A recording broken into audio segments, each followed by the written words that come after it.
Hello everybody, Kurt Holford here, and welcome back to another episode from Holford Labs. Today we're going to continue on with Fiore's section of Dagger against Sword, but this time we're going to be talking about swords in scabbards against daggers. And I personally think that this is one of the coolest sections of the manuscript because it shows once again Fiore's understanding of arms and how we can deploy and do certain things right here against somebody in different forms or fashions.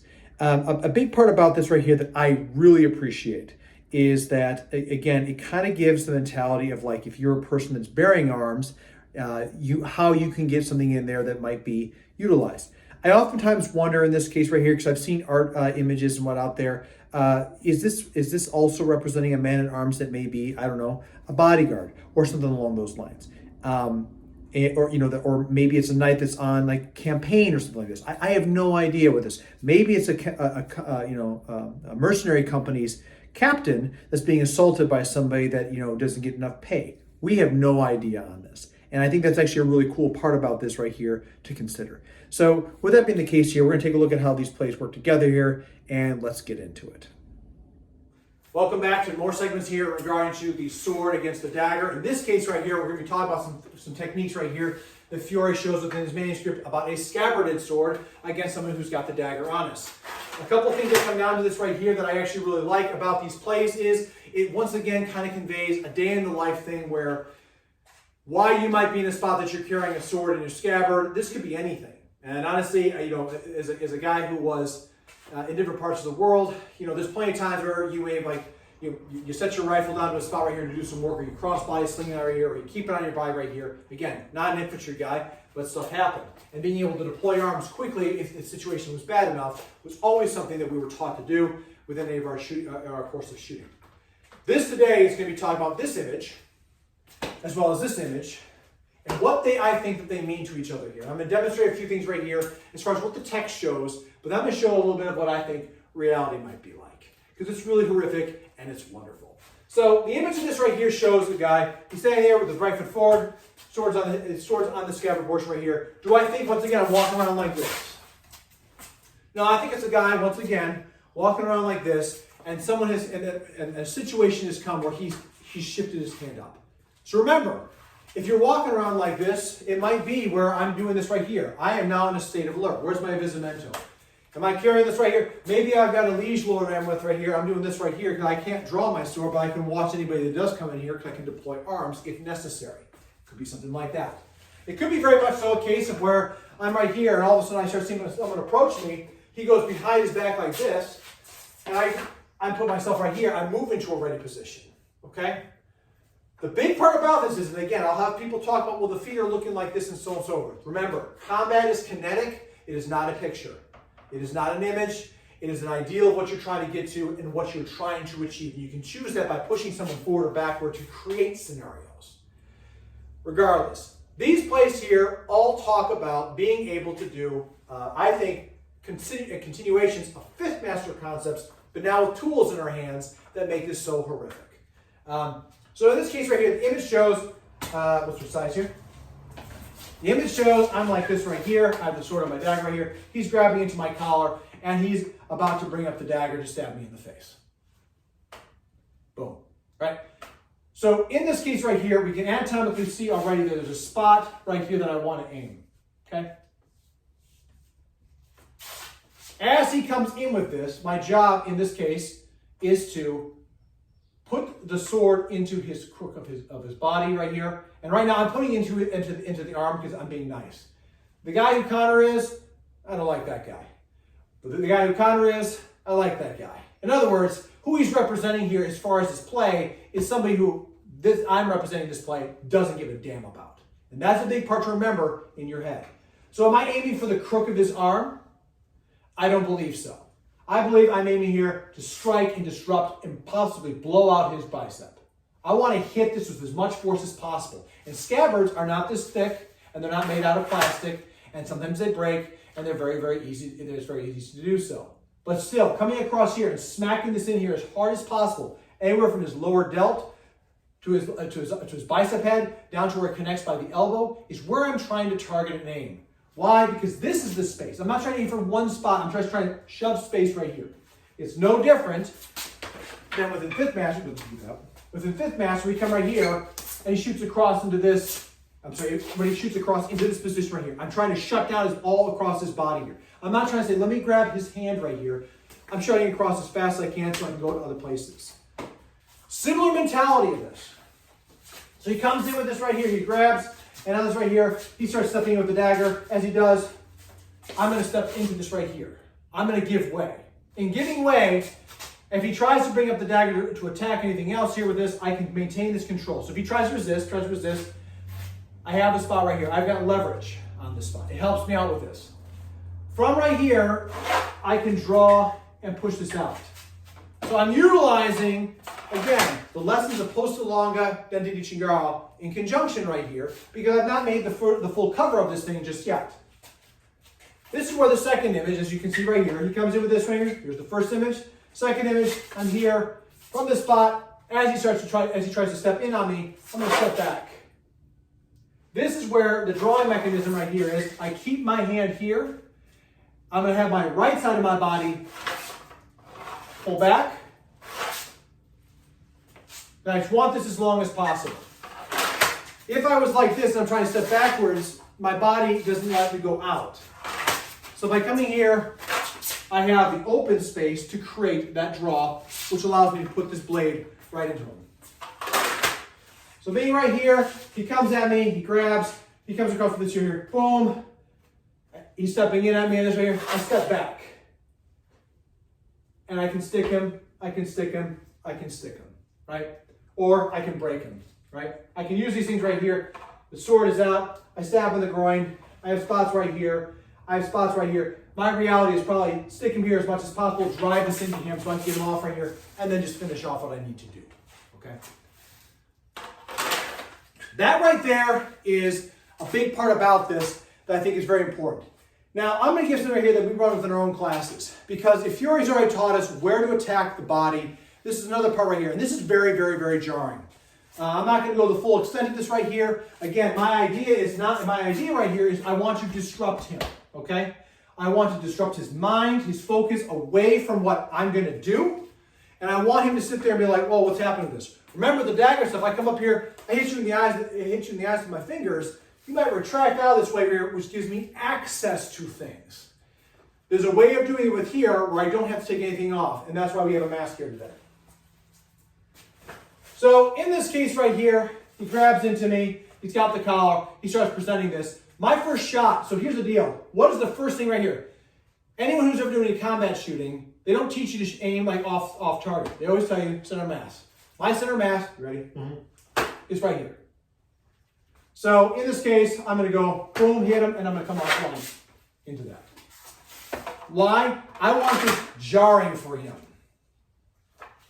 He grabs, he steps, I'm going to come straight in with this right here, boom, across this way. In. I'm trying to make sure that it's contact, but I don't actually bust his bicep. So reality here, we'll give a little bit more one more time. And if I wasn't actually trying to make sure I didn't hurt his arm with this or hit too hard in the head with a scabbard, which has got wood in it, it might be much more along the lines of just don't do anything. Of me going boom as fast as I can. In. Another area might be nasty, hit him in the neck. All these things right here are spots where you can disrupt this side, get the person to go in a certain form or fashion, which allows us to get the sword into displacement. Okay? Key factors and points which allow for us to, again, change the battle space of the person we're facing against. And that concludes this first sword, scabbarded sword against the dagger. As you can see right here, it's fast, it's visual, it's really nasty, and in many ways, it also gives us maybe a perspective of what have it been to a person in the life and the arms to be able to carry around the sword this way right here in so many other fashions. Everything up to this point has been some type of assault. It could be a fight, but it also could be, why am I sitting here like this? Maybe I have a guy on watch. I don't know. Which gives us, once again, the mentality of what could be happening here in these spaces. So you can see with the video here that these are plays, these first two plays together are, it's grappling into deployment. And a big part about this right here is, again, it talks to me about how we have to utilize the body structure in conjunction with the sword to our body to get the longest position. In the video, I make mention about how this is also lessons of Dente di Chingaro, as well as in Posta Longa. Personally, as I look at the anatomy of what Fiore's positions are, they are positions here that give an anatomical statement of what is happening in our body structures. So by having my left foot forward, my left hand out, I am the longest and strongest that I can be in this position. Which again, if I have a scabbard in place right here on somebody's arm, I'm leveraging this right here. With the other hand coming back, I am now the longest the opposite direction, which allows me to get the point in a place where I can place it onto a person. Now, whether or not this is made to be a thrust that goes all the way through somebody, or maybe this is a war like you want some of this, or maybe it's just enough to put the point into somebody so you can turn and break them. We'll talk about that later on when it comes down to points in mail and whatnot. I don't know. What I do know is that ultimately right here, this is just the way to make sure that you clear the scabbard and the sword so that the blade is able to do the function that's necessary, and as well as stop that arm onto the outside. It also, in many cases right here, because the sword is on the left side of the body, it makes sense because I'm attacking into their right. If it was right here, that hand coming over top is going to stop me right here. It doesn't mean that I couldn't break the arm or attack the elbow in some form or fashion right here. But again, in this period of time, it makes a lot of sense because, again, based upon how people may have carried or what was legal, I have no idea, just throwing that out there. It makes a lot of sense because as I'm carrying the sword right here, my deployment hand is always my right hand, meaning that that's the sword that's the side that I'm going to be striking from. This right here is the thing that I have to clear to create the space necessary to engage in on a target. Personally, those two things right there together really tell out a story here that's very fun and interesting to look at because it talks about shifting into the line. Now, I did make a mistake here about how the person is standing in image right there. But again, one thing I've said about the feet and everything else as far as this goes is you can never take the picture right here as what is going to happen. Again, for me, whether you have the left foot, right foot forward here, it doesn't necessarily matter because at the end of the day right here, it doesn't matter. You are attacking into a spot. You have to create the space. You're creating posta longa. Remember the conversations we had within the dagger section where we're not just going to go like this or everything else. We work to that. So I might cover and then press to the engagement when I have that space taken care of. It's not just a one and done consideration. When it comes down to the scabbard portion of this right here, it is also a consideration here that comes down to that. And I think that's a very big part of what we have to face here. So if I'm pressed out with this right here, if my right foot is forward, well, my hip is blocking me from doing what I need to do. And yes, I could pull back, but now I'm only utilizing the shoulder muscle against the entirety of somebody's weight and body structure in that line of attack. And those are big factors right here.